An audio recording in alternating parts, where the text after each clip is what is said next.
Okay, good morning, everybody. How are you? I am Roz Booker, and we are here today at Capital Title in Allen, Texas, and we are facilitating a class that is hosted by um, Capital Title here at 1778 McDermott.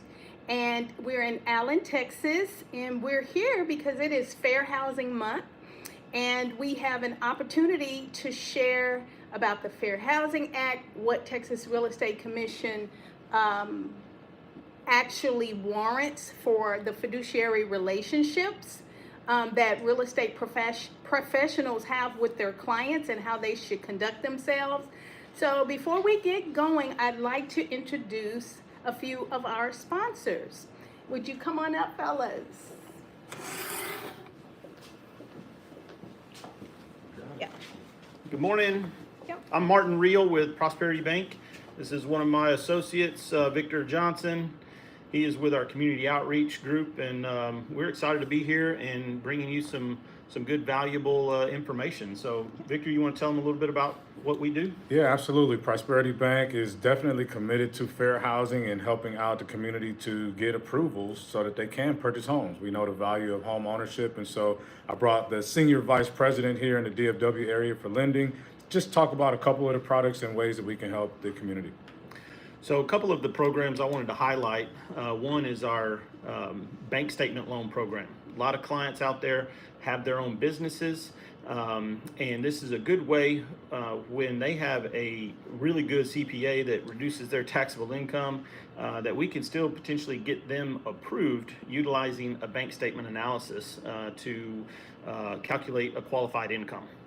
Another option that we've got that we do a lot of is one-time close construction loans. This is for those clients that are looking to build their home, and we've got a one-time close option to where they don't have to come back to closing, additional closing costs, additional appraisal fees, and then the chance of between starting construction and finishing construction, going to that permanent, there be some underwriting challenges that may have occurred, and then you don't get approved on the permanent. So this is all done upfront before closing, and there's no risk once construction starts. So those are a couple of items that we've got flyers here. We'll get y'all's emails addresses from Roz and get those flyers sent out to you. But thank you for being here, and please don't hesitate to reach out to us if you've got challenging scenarios that we can look at and hopefully find a solution for your borrowers.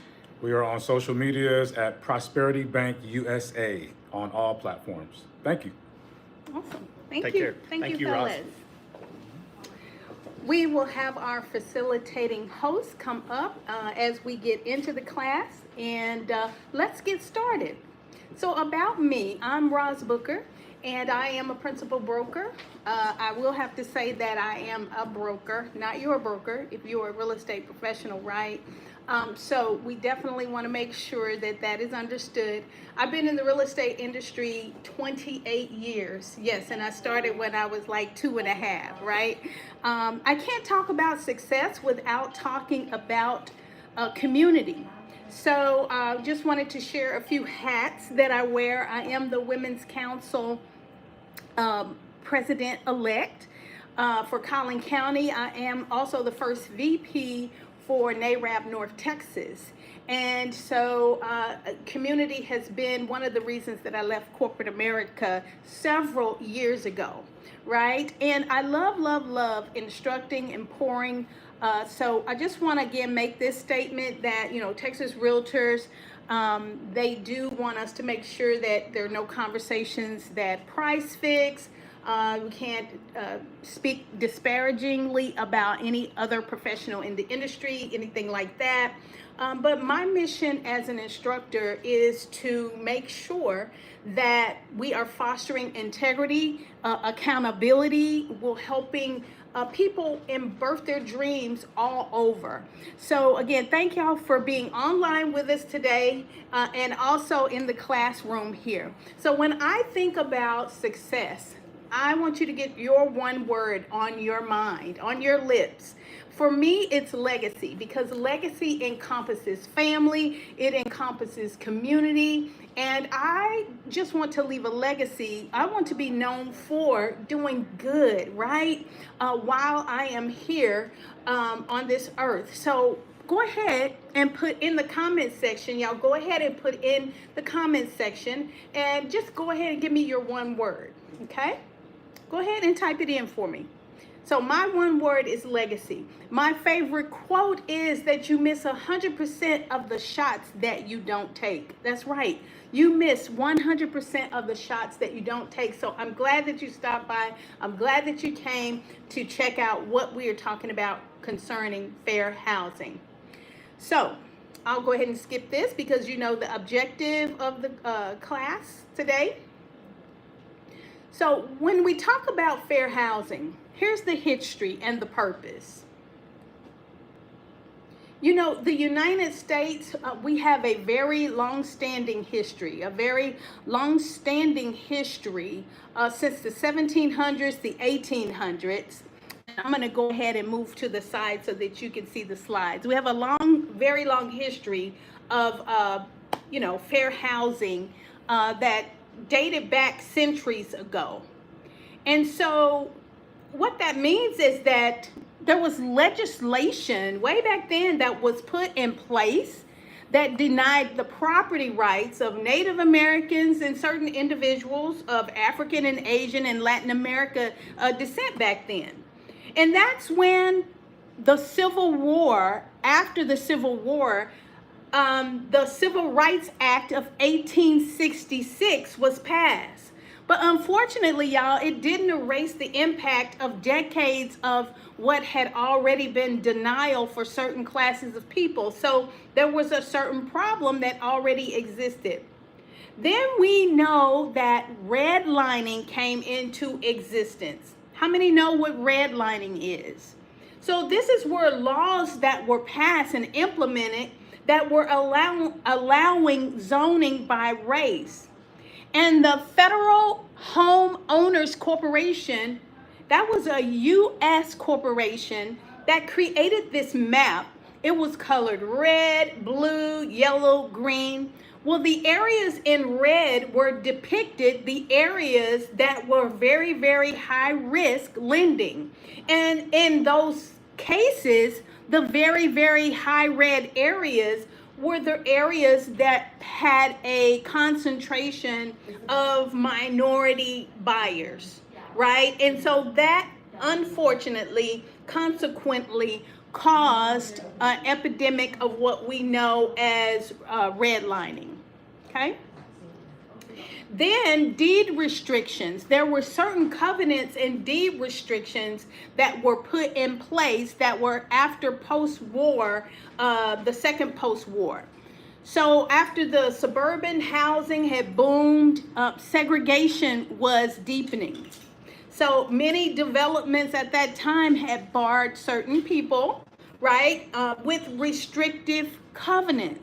And in actuality, believe it or not, today, some of that language still exists in some of those covenants. However, title companies will not enforce that. You know, it's unenforceable. So this, in terms of the deed restrictions, and in terms of the redlining, this was what perpetuated the disparities for years and years to come that we see in housing today.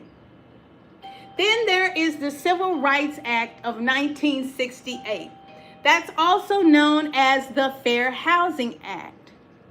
That legislation was passed, right, to keep people from discriminating in buying and lending anybody that was engaging in housing. That was the Civil Rights Act of 1968.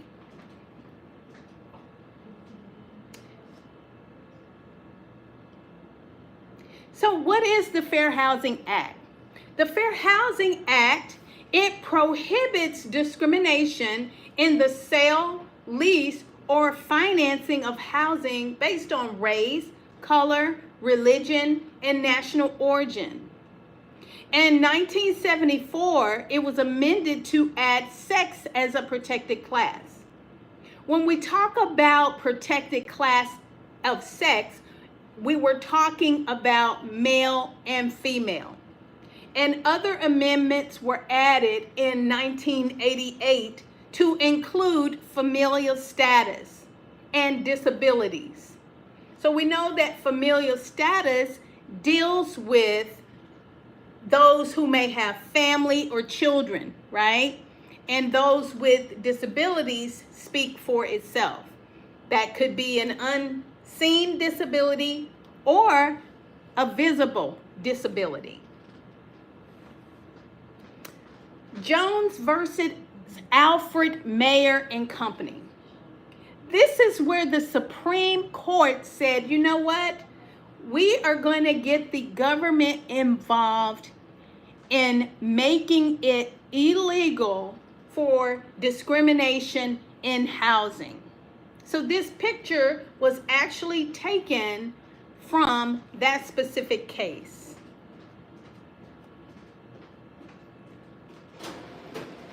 Then in 2012, HUD implemented, that's the U.S. Department of Housing and Urban Development, they implemented the Equal Access Rule. So with this rule and regulation, it prohibits housing discrimination based upon sexual orientation and gender identity in HUD-funded or HUD-insured housing.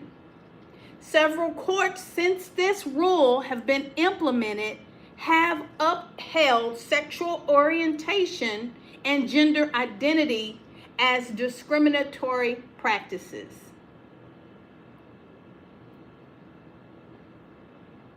So what does it mean for real estate professionals, and what does it mean for you? You know, understanding the history of fair housing and how important it is, to prevent discriminating against someone in a protected class is very, very important. We have responsibilities as licensees to come alongside the Real Estate Commission and uphold how fair housing is to be implemented and the services that we provide our clients. So there are 4 agencies, 4 National Fair Housing Alliance agencies that were founded in 1988. The National Fair Housing Alliance has approximately 290 agencies and individuals. And these people are dedicated to eliminating housing discrimination. There's the Fair Housing Organizations. There's HUD, the U.S. Department of Housing and Urban Development. And there's the Federal Housing Assistance Program. And then there is the Department of Justice.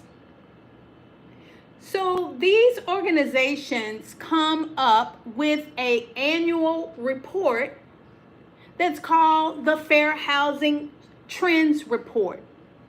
What you are looking at is data from 2004, but collected over the past 10 years from 2013 to 2023. And if you're looking from my left to your right, or however you are looking at it, you'll see that in 2013, there were 27,352 complaints that were filed. You see, by the end of 2023, there were 34,150 complaints filed by the agencies. What is to be noted is that over a 10-year period, there has been an increase of 24.9% in terms of complaints that have been reported. What is also noted is that from 21, 22 to 23, there has been an 18.1% increase in complaints that have been filed. What does this mean to you? What does this mean to us? It means that people are still being discriminated against, and those reports are increasing. Here is a data analysis of housing discrimination complaints based on agency and based on the actual complaint.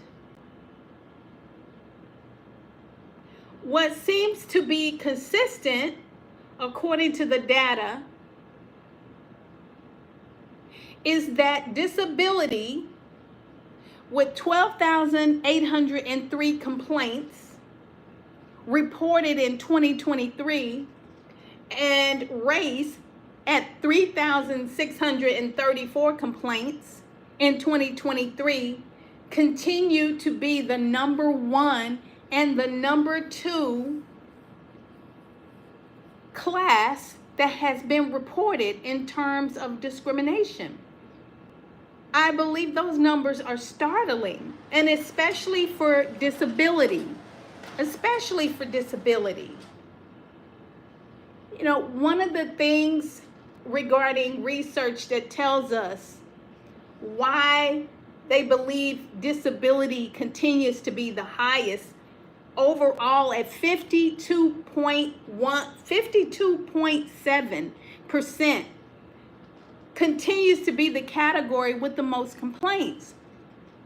One reason for this volume is said to be because disability can be obvious, right? If someone is rolling up in a wheelchair, if someone is on a walker, or if someone is limping, or, you know, if someone has some type of aid with them to have a comfortable life, then that disability is actually visible, okay?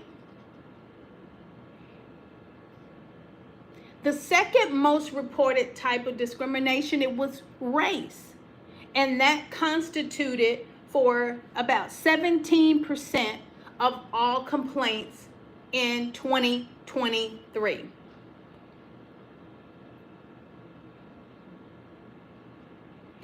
There's something in the report, even though I did not highlight it on the former graph, that is to be noted, is that from 2022 to 2023, there was a large increase of complaints based on color. So color and race are different. Even within some races, there is a color war going on. I remember traveling to a specific country, and the actual guides and the tour guides was giving us history in that specific in that specific country regarding how color within their own race was an issue.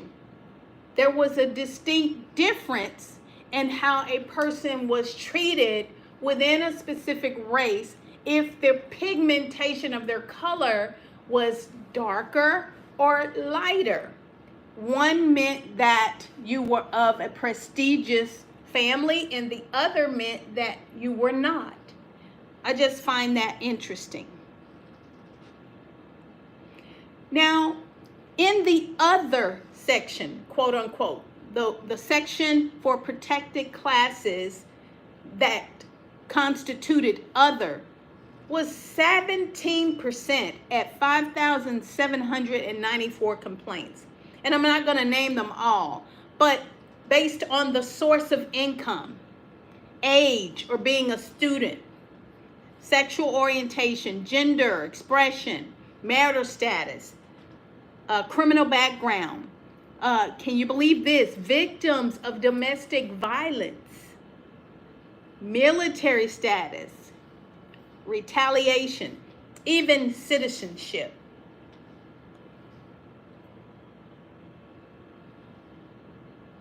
Now, this next slide is housing discrimination complaints by transaction type.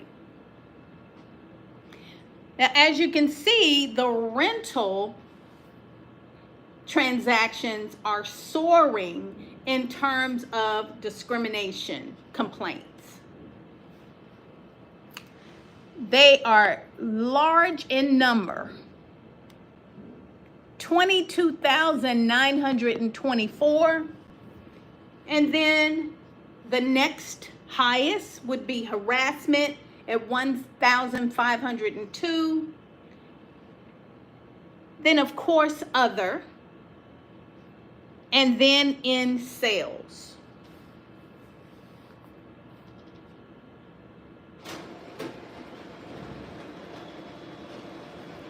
So I'm going to be showing you a map on the next page.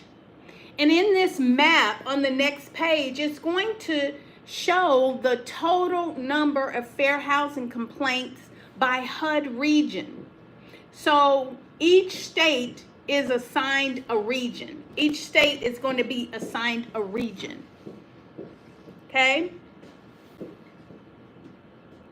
So what you're going to find when you see this graph is that a specific region has the greatest number of complaints that are filed, whereas in other parts of the regions, there are not so many complaints that are filed.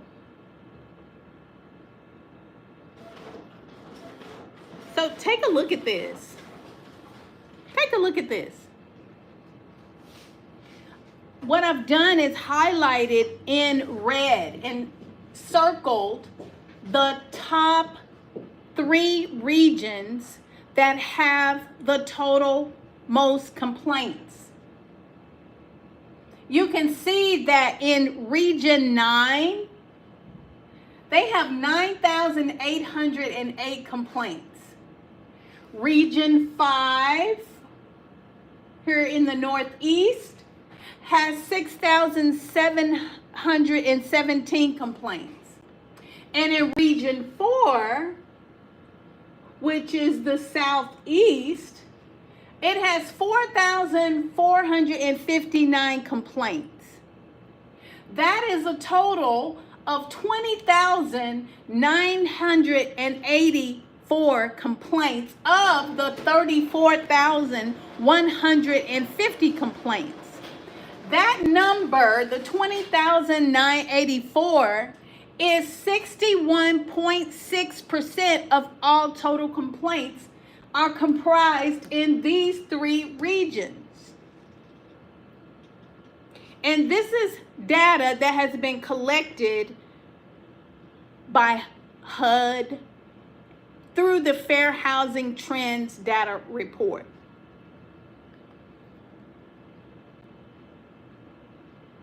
So now let's talk about the protected classes.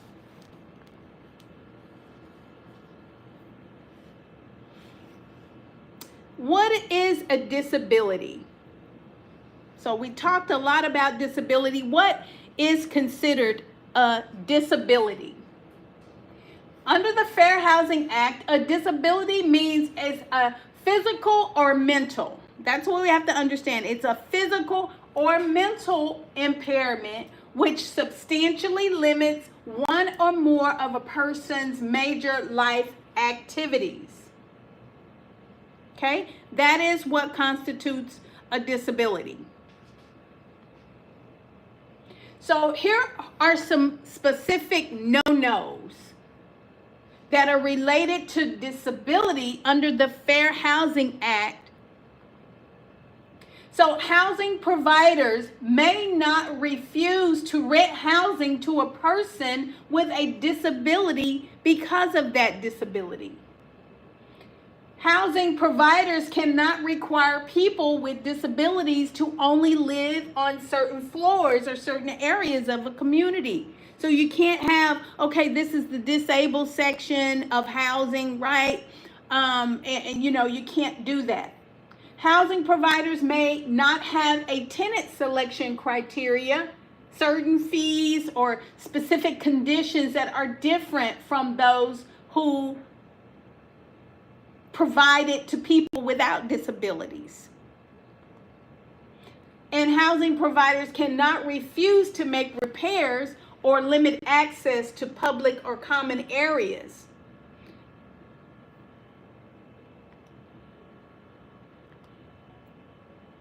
So now let's talk about reasonable accommodation. This is usually confused with reasonable modification. So a reasonable accommodation request and a reasonable modification request are two different things. We have individuals with disabilities. They have a right to request a reasonable accommodation.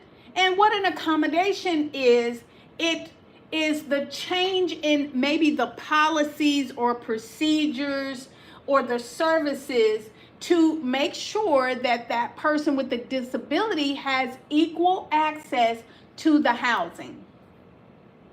So landlords and property managers are obligated, they're obligated to provide these accommodations. The costs are usually covered for accommodations by the landlord.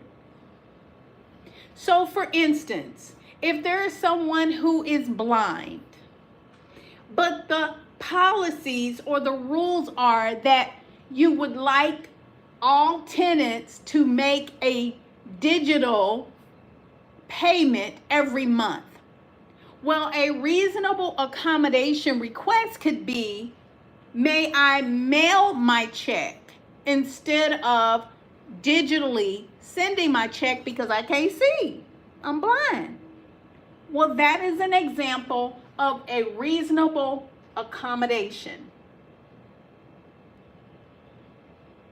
Refusing without a valid reason to make these reasonable accommodation requests could result into unlawful discrimination.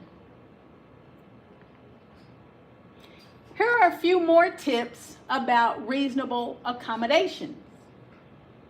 The requests can be verbal, they can be in writing.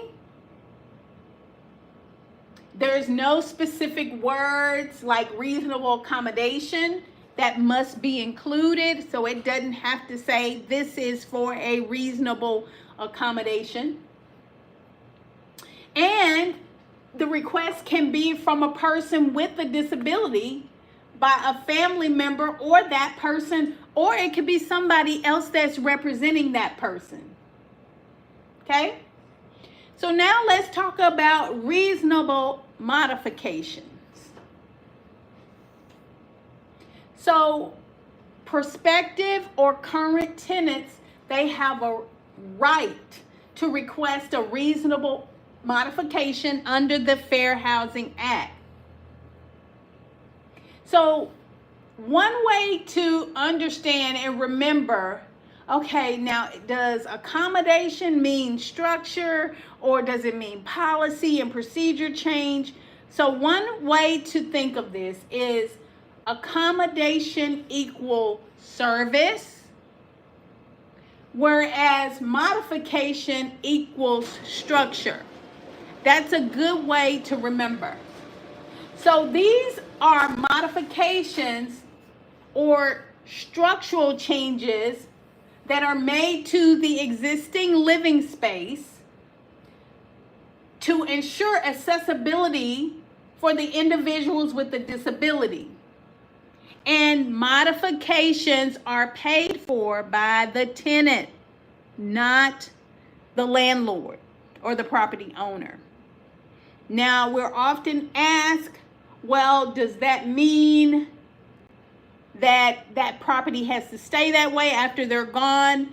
As a landlord, as a property owner, as a property manager, you have the right to structure your lease however you want to regarding those modifications being restored or the property being restored back to its original state. That is between your agreement with the tenant.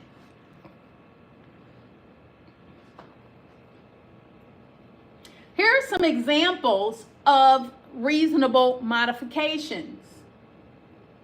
Maybe a door needs to be widened. Maybe grab bars need to be put in the bathroom, right? Maybe a ramp for accessibility to the front door.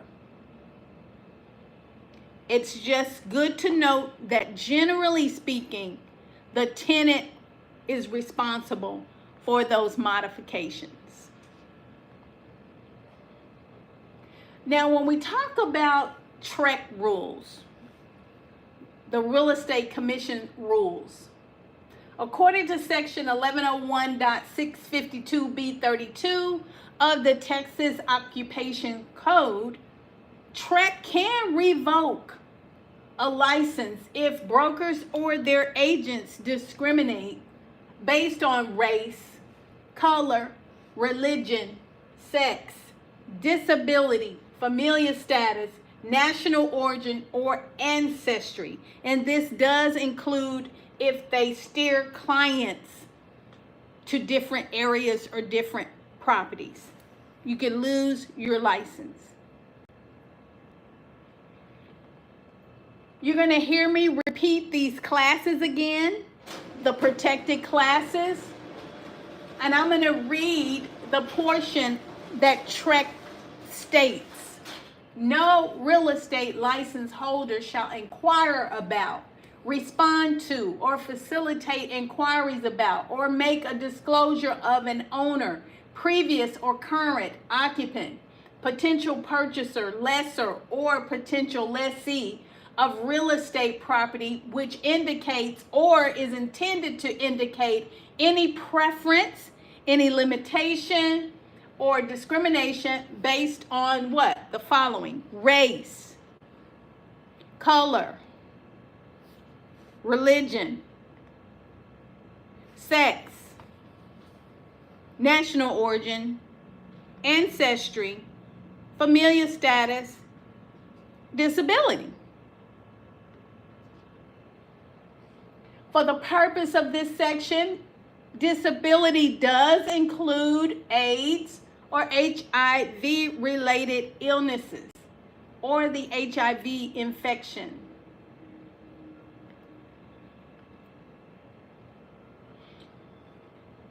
So now we're getting into the conversation of bias.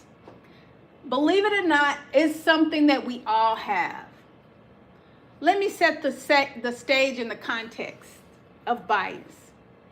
If I set out on a walk and if I see a man with a specific skin color who is dressed in army fatigue and a mask, and he's carrying a huge backpack or a body pack that is going across his chest and his back, I am automatically going to filter and make a bias as to who that person is, where he's possibly from, or what his intentions are, just based on a non-conversation with him. Why? Because we all have biases.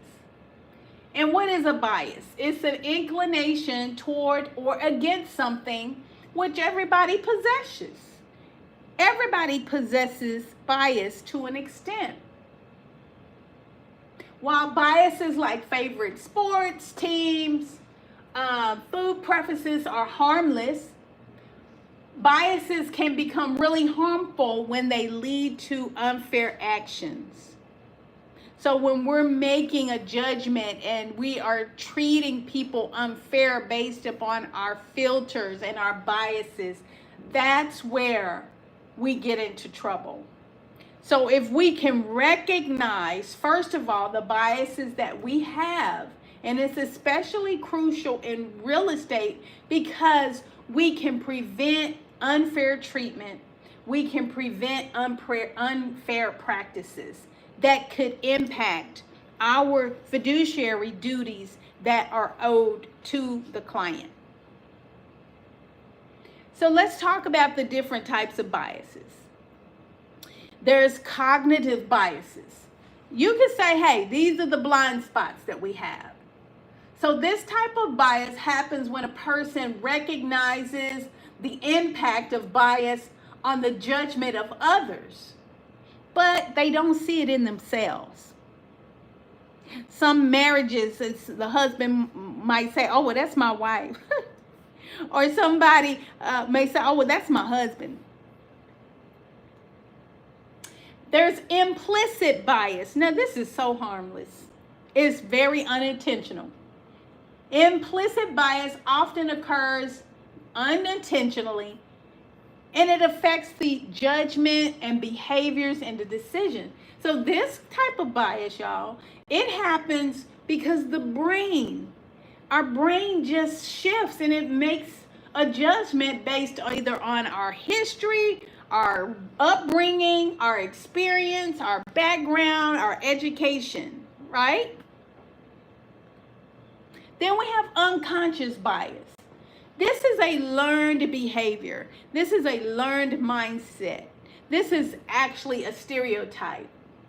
So this is a learned attitude or a societal stereotype about a specific group, an individual, or belief that comes from outside of our own conscious awareness. It can involuntarily affect the way that we think and act. And it stems from one's tendency to organize social worlds by categorizing. This is unconscious bias. Then there's something called appraisal bias. Research has told us that biases by appraisers can result into undervaluing homes, particularly in communities where there are people of color. You wouldn't think that exists. But the federal government has created an interagency task force called PAVE. P-A-V-E. PAVE stands for Property Appraisal and Valuation Equity. So this task force, it includes 13 federal agencies and offices that are chaired by HUD and the White House Domestic Policy Council. So, yeah. So the Texas Workforce Commission here in Texas, they serve as the agency where investigation and complaints regarding appraisal bias are reported. For this, let's go ahead. We'll dive into this this little skit regarding protected classes. Mrs. Davis sells her home. Naja is a licensed sales agent for Fair Realty. She has a listing appointment this afternoon at a house in her farm area. She is excited about the opportunity, but a little nervous because the seller, Mrs. Davis, is a referral from her mom. Mrs. Davis and Naja's mom are friends. They involve in several community groups together, and they have lunch every month. So you can see where we're going with this.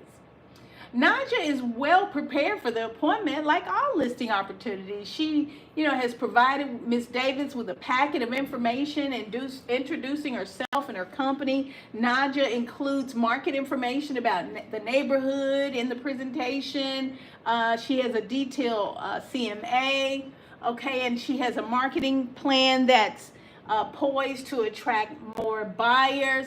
Although Naja hasn't been inside Mrs. Davis' home, she's sold several properties in that same cul-de-sac over the last several years. So when Naja arrives, Miss Davis says, okay, come on in. She gathers her materials from the car, and she's like, this is going to be great, as she walks into the home, right? And the two greet each other warmly. She's like, come on in, honey. Come on in and sit down, right? And she points down the peaceful tree-lined street, and she begins to tell Naja about every one of her neighbors. She's like, I can see how and why anyone could want to live here in my neighborhood. So then she turns to Naja with a frown. She's like, I am going to need to know what potential buyers look like before they can look at my home. There are only people like me who live on this street. And if I let the wrong people buy my house, the neighborhood is going to be ruined. I don't want to be responsible for that. I don't want to have to answer for that. Naja was shocked. She was just shocked. She wasn't for sure how to respond. She decides to start by explaining the Fair Housing Act and how she's a license holder and she has to align and abide by that Fair Housing Act. So she begins to list the protected classes under the law.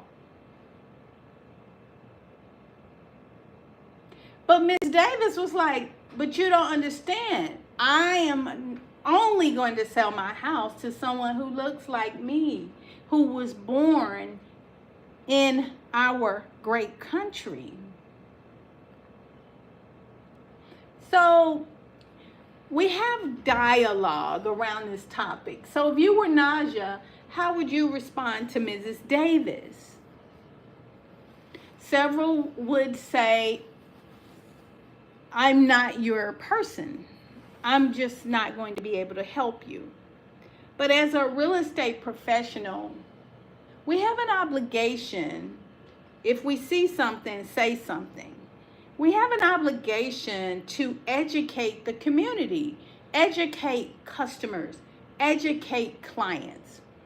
That's why we must know about the Fair Housing Act, and we must know what the Texas Real Estate Commission requires of us in this regard.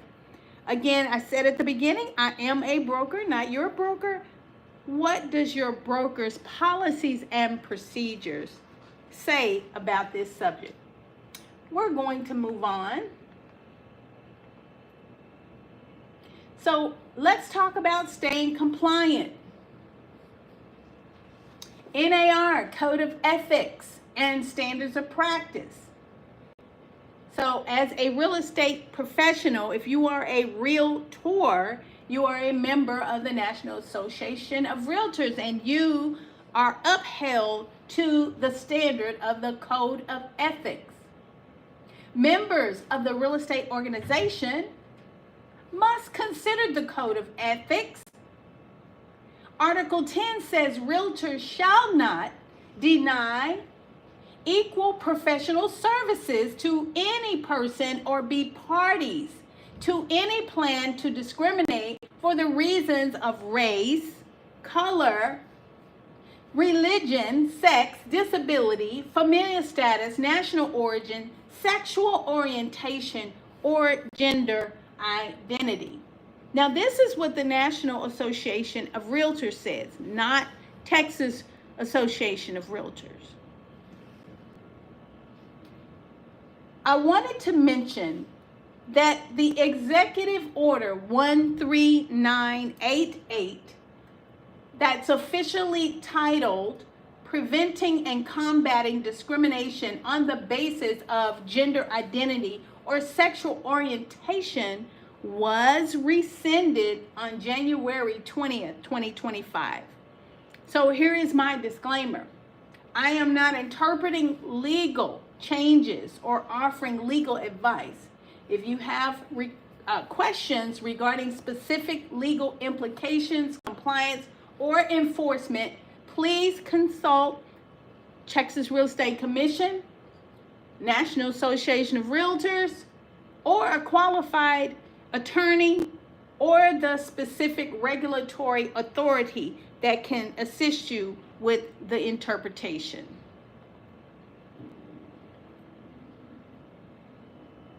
So, fair housing guidelines. What can you say? What can't you say? Once a realtor, always a realtor while you're a realtor.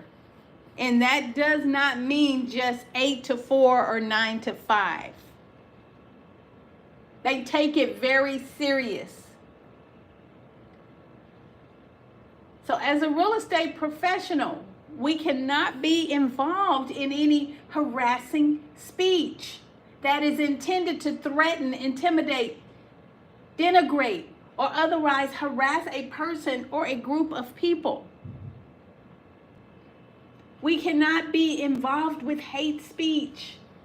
This is insults, offensive, intimidation of a person because of some type of trait, their race, religion, sexual orientation, national origin, or disability. Epithets. This is using words or phrases instead of using the person's name. You know, you're using a disparaging or abusive word to describe them. And then there are slurs. This is a disparaging remark or innuendo, very sarcastic, that causes shame, that causes a stigma or a stain upon a person. So we can't defame anybody. So when we talk about fair housing in real estate transactions, including the Real Estate Fair Housing Act,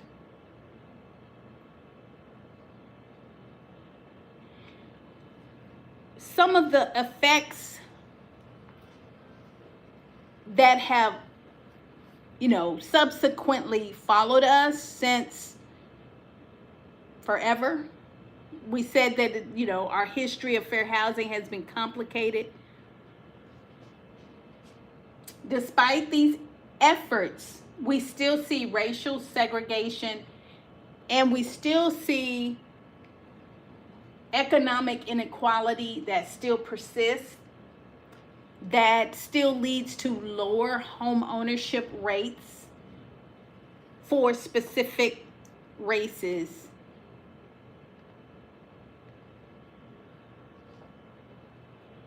The impact of this has been seen with credit scoring disparities,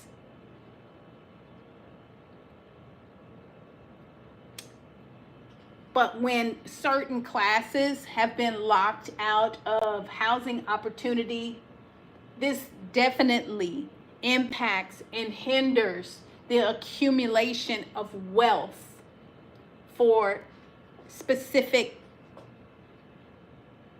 individuals and groups. So we have to avoid discriminatory practices. Let's talk about fair housing do's and don'ts. We cannot refuse to rent or sell housing. We can't refuse to negotiate for housing.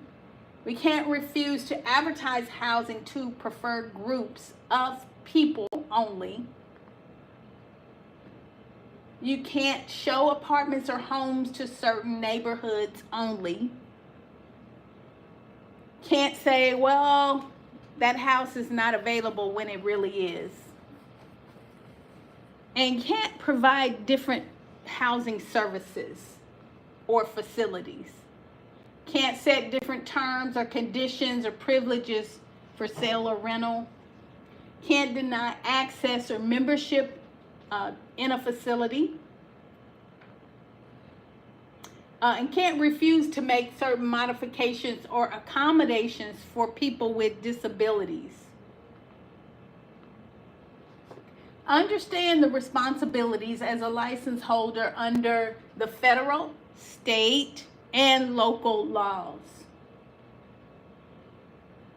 What can brokers do? Provide agents with training about fair housing, like this class.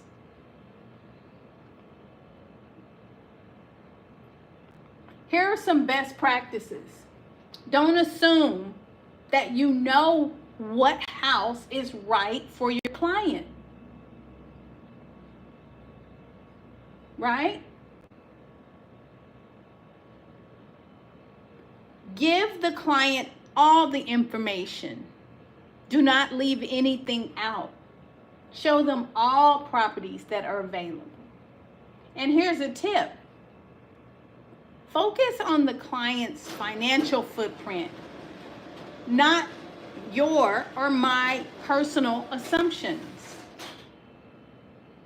Such as, oh, I know you're going to love living in this area because of yada, yada, yada.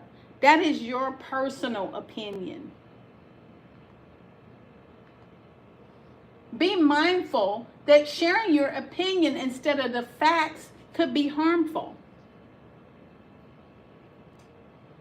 Do not make it a practice to describe specific neighborhoods or what crime rates are in a specific area, or make a reference to whether a school is good or bad. These are some best practices. Don't be afraid to say, no, I don't know. I'll get an answer, or I am sorry, I can't answer that question because of fair housing laws. By doing so is a breach of your fiduciary relationship and your fiduciary duty. Understand the difference between a reasonable accommodation versus a reasonable modification, and have the resources to be able to give to your client.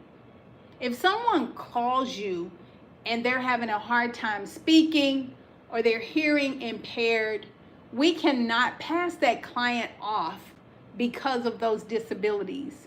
We have to have the resources to be able to give to them, to be able to serve their real estate needs.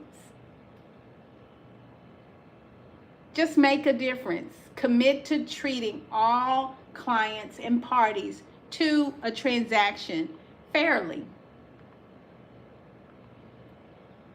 So when we talk about the fair housing poster,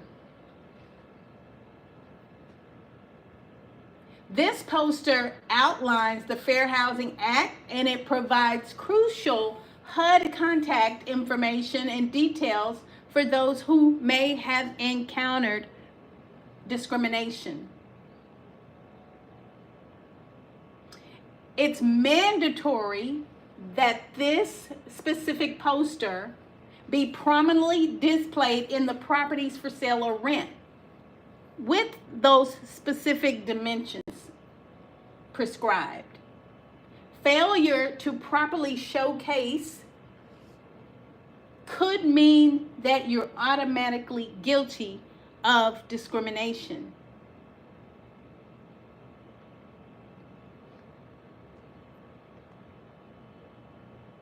So where does the poster need to be positioned? For single family, not being offered for sale or rent in conjunction with the sale or rent of other dwellings. There must be a fair housing poster at any place of business where the dwelling is offered for sale or rent, like a broker's office. So for other dwellings, the poster must be posted at any place of business where the dwelling is offered for sale or rent. This is true for single family that's being offered for sale or rent. And it should be for new construction maintained at the dwellings model. So now let's talk about fair housing and property management. Animal assistance requests. This is the infamous conversation and subject. Animals that provide assistance perform tasks for the benefit of a person with a disability or provide emotional support that alleviates one or more identified effects of a person's disability. Y'all, that's considered an assistance animal. It's not even a pet. According to HUD, it's an assistance animal. So people with assistance animals, they can request a reasonable accommodation to allow their assistance animal to live with them. So no pets doesn't mean no pet policy.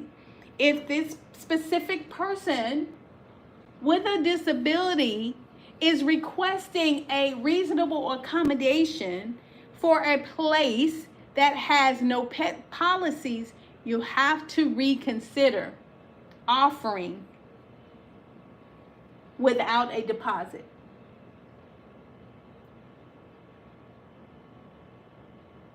According to HUD, an assistance animal, again, is not a pet. Under the law, not somebody's opinion, assistance animals do not have to have a certificate, nor do they have to have specific training. We're going to fast forward this dialogue in green. Here are some websites to go to. You can go to hud.gov and then /program offices, and then you will see information under fair housing, and then under fair housing, assistance animals. There's also a HUD memo on assistance animals that you can get at hud.gov.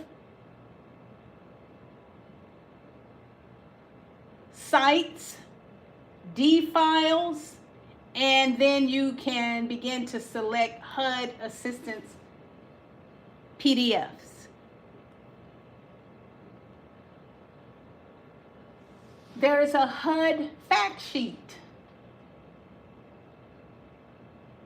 This is an excerpt that is taken from the fact sheet, because there are several questions about specific documentation that is acceptable, not acceptable. How do we know a person is lying or not lying about their disability? HUD just gives you some guidelines to go by.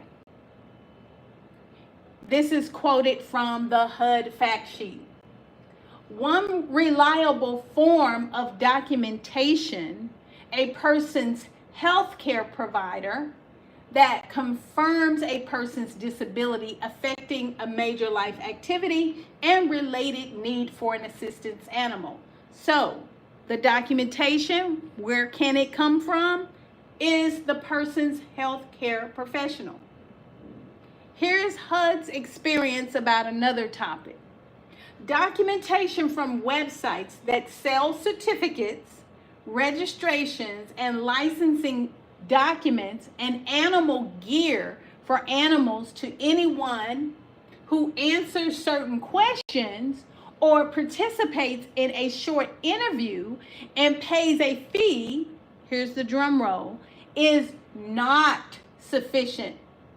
Is not sufficient to reliably establish that an individual has a non-observable disability or disability-related need for an assistance animal. So there you go. So now let's talk about showing a property. or not showing a property. Selecting certain properties to show your client and leaving others out is called steering, which is a no-no for real estate professionals. What is steering? Steering in real estate is about showing properties or not showing properties based on race, color, national origin, religion, sex, familial status, or disability. It includes directing clients to view properties in certain neighborhoods or not providing information on housing available in certain neighborhoods, okay? What is steering when showing properties? It's, first of all, a violation of fair housing laws.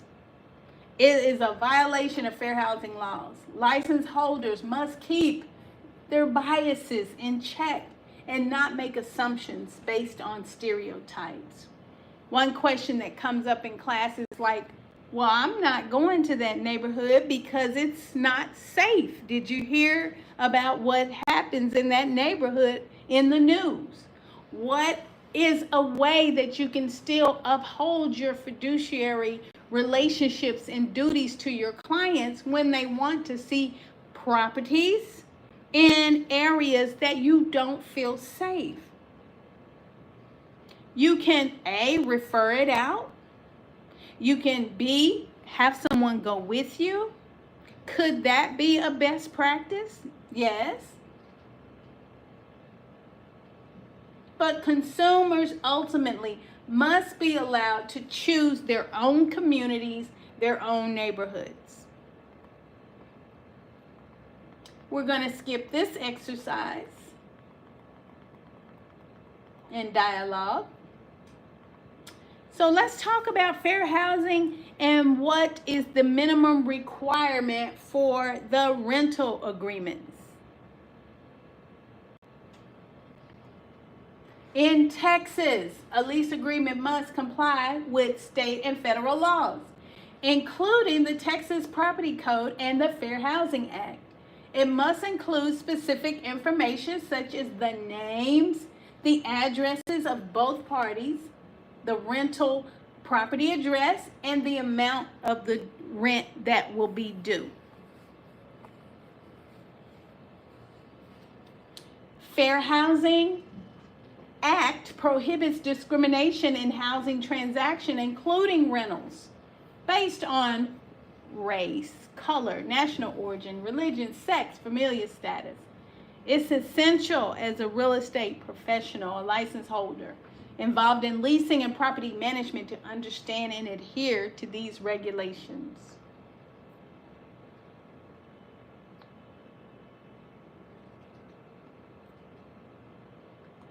We're going to skip this dialogue.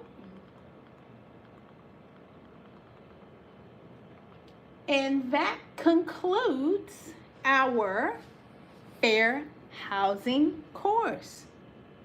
If you would like any additional information, if you'd like an outline for this class, if you would like to have me teach this class at your facility, in your office, for your agents, do not hesitate to give me a call.